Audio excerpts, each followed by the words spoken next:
Olá pessoal, aqui é o professor Bruno. Como eu tinha prometido, nesse vídeo eu vou falar dicas para o vestibular da Unesp 2021, prova que vai ser realizada nesse próximo final de semana, sábado dia 30 para os candidatos aos cursos da área de biológicas, domingo dia 31 para os demais candidatos das áreas de exatas e humanas. Bom, então o vestibular vai ter duas provas de primeira fase. Imagino que vai manter a mesma estrutura e mesmo grau de dificuldade. Porém, pessoal, nesse vídeo não é o intuito tentar chutar o que vai aparecer no vestibular, acertar uma questão de um tema exótico. Pessoal, é importante você conhecer o vestibular que você vai prestar e, ao conhecer esse vestibular, você automaticamente se familiariza não só com o formato do vestibular da Unesp, que é um formato bastante tradicional, questões vêm acompanhadas de um texto ou uma imagem, um enunciado extremamente sucinto, muito direto, muito objetivo, que via de regra pede para você relacionar as alternativas ao texto ou interpretar dados de tabela ou da imagem. Sendo que é muito comum na prova da primeira fase da Unesp você ter duas questões associadas ao mesmo texto. Tá? E, invariavelmente, duas das questões têm um único texto. Isso acaba reduzindo um pouco o seu tempo de leitura, mas você acaba concentrando questões em torno, às vezes, de um mesmo assunto, porque nem sempre o texto permite uma abrangência tão grande assim de conteúdos. Bom, dito isso, importante conhecer a prova. Eu já vou deixar aqui na descrição o link para a resolução de 2019 e 2020. Acho que é importante dar uma olhada nas provas. E como vocês vão dar uma revisada nesses últimos dias que antecedem a prova, até para se sentirem mais tranquilos, dar uma reforçada naquilo que você acha que pode ter um pouco mais de dificuldade ou que aparece mais na prova, é importante dar uma olhada nos últimos anos. Eu peguei os últimos 5 anos do vestibular da Unesp e observei o seguinte: prova bem equilibrada, bem dividida, metade das questões correspondem aos conteúdos da chamada história geral, história europeia, e a outra metade seria a história da América. E aqui eu tenho que frisar o seguinte: questões de história do Brasil correspondem a 34% das questões da prova, mas você tem 16% de questões que eu rotulei ali de história da América Latina. Então vamos lá. Questões que abordam a questão de relação entre as populações nativas e os colonizadores espanhóis. E aí aqui é importante frisar que é muito semelhante àquilo que a gente observa com relação à América Espanhola e aquilo que nós observamos com a América Portuguesa, ou seja, populações nativas com diversidade étnica, linguística, de padrões de organização social, que se confrontam, ou seja, há um choque cultural com espanhóis ou portugueses, no caso do Brasil, que tentam impor um monoteísmo cristão, padrões que são interessantes para os colonizadores e que se sobrepõem às formas originais de sociedades da América. Então, tem muita questão que vai nessa linha. Além disso, na parte de história geral, também tem uma outra coisa que a gente tem que chamar atenção, que é a grande incidência de questões com temas da chamada história contemporânea, ou seja, da Revolução Francesa para cá. Pode reparar o seguinte: a prova da Unesp, a primeira questão quase sempre é um tema de relação política do mundo antigo. Então, a primeira questão é quase sempre Império Romano, República Romana ou sistema de organização das polis. A segunda questão, Idade Média, com destaque para feudalismo, relações sociais, então, servidão, nobreza, campesinato, como isso se articula, e questões da religiosidade medieval. A Unesp tem muita tradição em pedir fragmentos de textos do Georges Duby e do Jacques Le Goff. Então, essa coisa da temática da mentalidade medieval é muito frequente nas provas. História moderna já não cai tanto porque acaba sendo compensado pelas questões de América colonial. Então, quer dizer, o foco da Idade Moderna na prova da Unesp é um pouco deslocado para o continente americano. Então, as relações de absolutismo, de mercantilismo, quase sempre acabam sendo permeadas pela questão colonial, do pacto colonial, da questão da estrutura e muita questão de história contemporânea.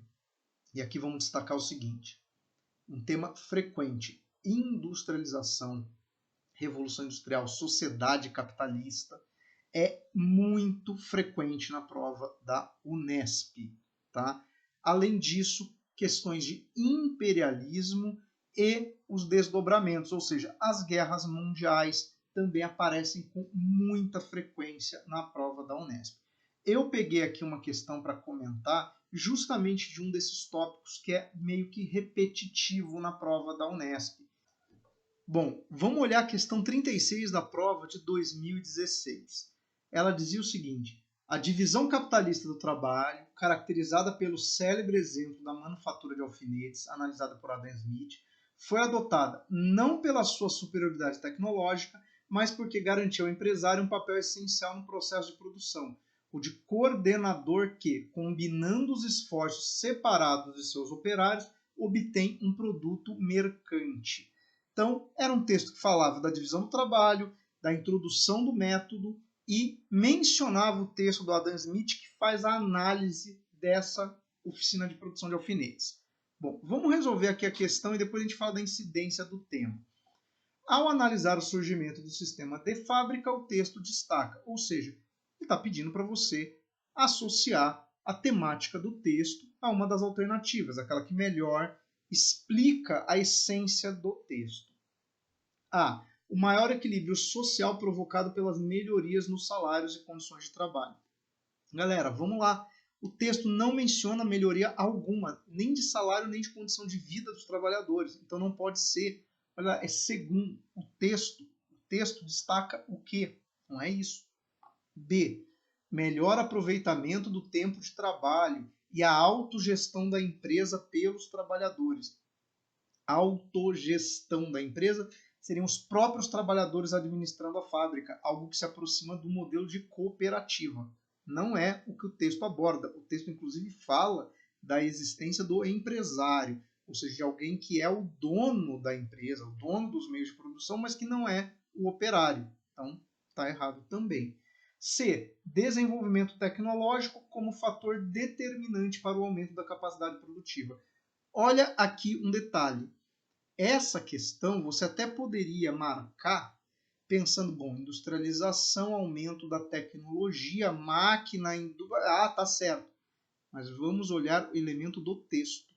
Lá no começo ele diz que o modelo não foi adotado pela sua superioridade tecnológica, ou seja, não é esse o fator central. Então isso torna essa alternativa incorreta.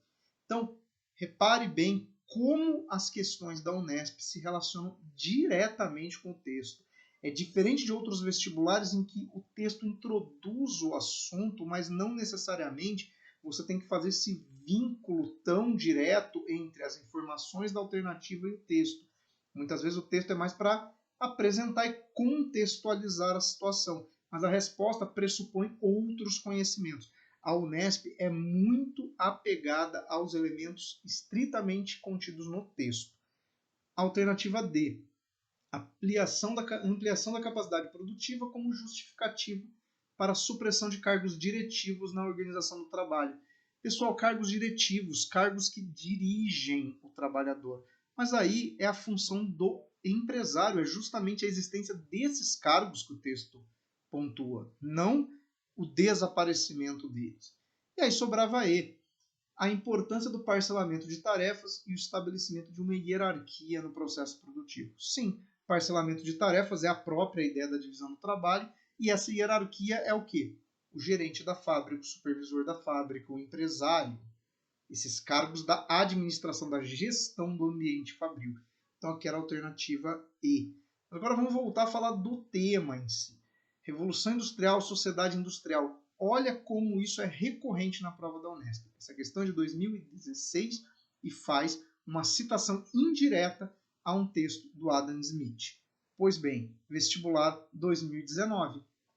O próprio texto do Adam Smith, da fábrica de alfinetes, aparece na prova para tratar justamente da questão da divisão do trabalho, da nova rotina de produção a partir da introdução do sistema Fabril. Ou seja, o tema é tão recorrente que até as fontes que a Unesp usa foram as mesmas.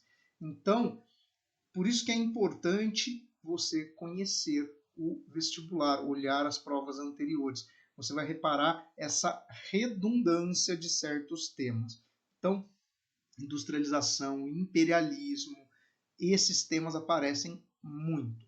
Além disso, eu vou frisar mais uma última coisa, que é o seguinte: questões com imagem. Olha só, a questão 35 da prova 2019, que tem a imagem do Mahat assassinado, e ao lado a questão 32 da prova de 2020, que tinha a fotografia do interior da Catedral de Notre Dame. Em ambas, repare como as alternativas têm uma semelhança. Ela pede para você, olhando a imagem, associar elas a uma determinada estética, mas ele não dá só o nome da corrente estética, ele te dá uma definição, uma característica, algo que é observável na imagem.